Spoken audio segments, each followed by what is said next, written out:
আমি কিন্তু নৌকারে হারাই দিছি, কিন্তু এই শক্তিটা আমি পাইছি কিন্তু প্রধানমন্ত্রীর ডিজিটাল বাংলাদেশ থেকে। আজকে ডিজিটাল বাংলাদেশ না থাকলে ফেসবুকে আমার 6 মিলিয়ন ফলোয়ার হইতো না।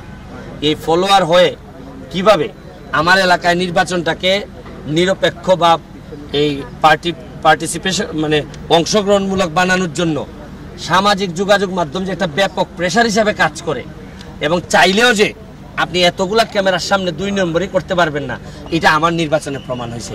50 বছর ইতিহাসকে ব্রেক করেছেন, 90% ভোট পেয়েছেন, এবং আপনি যেখান থেকে এসে ব্যারিস্টার হয়ে ফেসবুকে এলে সেখান থেকে নির্বাচন করলেন, এই পুরো ঘটনাটাকে বাংলাদেশের প্রেক্ষাপটে আমরা জানি যে এইভাবে নির্বাচন করাটা তো এমনি কঠিন সাধারণ মানুষের জন্য। আপনি সেখানে নির্বাচন করলেন, সাধারণ মানুষ থেকে আপনি তারকা হয়ে গেলেন।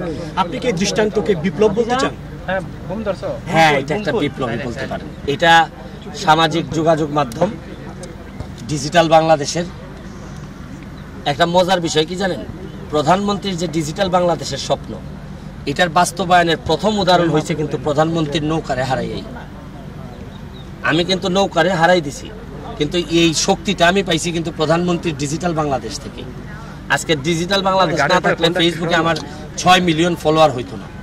এই ফলোয়ার হয়ে কিভাবে আমার এলাকায় নির্বাচনটাকে নিরপেক্ষ বা এই পার্টিসিপেশন মানে অংশগ্রহণমূলক বানানোর জন্য সামাজিক যোগাযোগ মাধ্যম যে একটা ব্যাপক প্রেশার হিসাবে কাজ করে, এবং চাইলেও যে আপনি এতগুলা ক্যামেরার সামনে 2 নম্বরই করতে পারবেন না, এটা আমার নির্বাচনে প্রমাণ হয়েছে।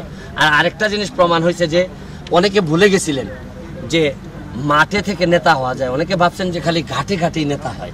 আমারটা ছিল একটা বড় রেভুলেশন যে ঘাটে ঘাটে না, আপনি ইভেন মন্ত্রী হইলো, আপনি বিমান মন্ত্রী হইলো, এই বিমানও ভূপাতিত করা যায়। আপনি কি বিশ্বাস করেন? আপনি কি বিশ্বাস? আপনার মতো অনেক মানুষ আছে যারা আসলে মানুষের জন্য কাজ করতে চায়, কিন্তু তারা হয়তো ব্যারিস্টার না, সেই সুযোগটা তারা পায় না। নির্বাচন করার সাহসও তারা বাংলাদেশ কিংবা আমরা দক্ষিণ এশিয়ার প্রেক্ষাপট যদি বলি, সেখানে তারা নির্বাচনও করতে পারে না।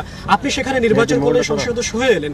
আপনি কি বিশ্বাস করেন যে এভাবে যদি আপনার মতো সুযোগ যদি পায় কিংবা নির্বাচন যদি করতে পারে, বাংলাদেশ পুরো মানে আরো বেশি ঐতিহাসিকভাবে বদলে যাবে? আপনার একটা কথা বলি, 1971 সালে কয়েক লক্ষ আমাদের বীর মুক্তিযুদ্ধ করছেন, তারা কিন্তু জানতেন না তারা বাঁচবেন। তারা কিন্তু মৃত্যুর কথা জেনেই কিন্তু যুদ্ধে গেছিলেন।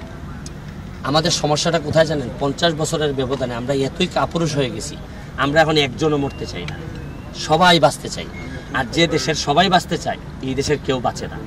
আপনি যদি মৃত্যুর জন্য প্রস্তুত হন, মৃত্যুটাকে যত হালকাভাবে নিতে শিখবেন, বাঁচার অধিকার আপনার তত বেশি। Thank you.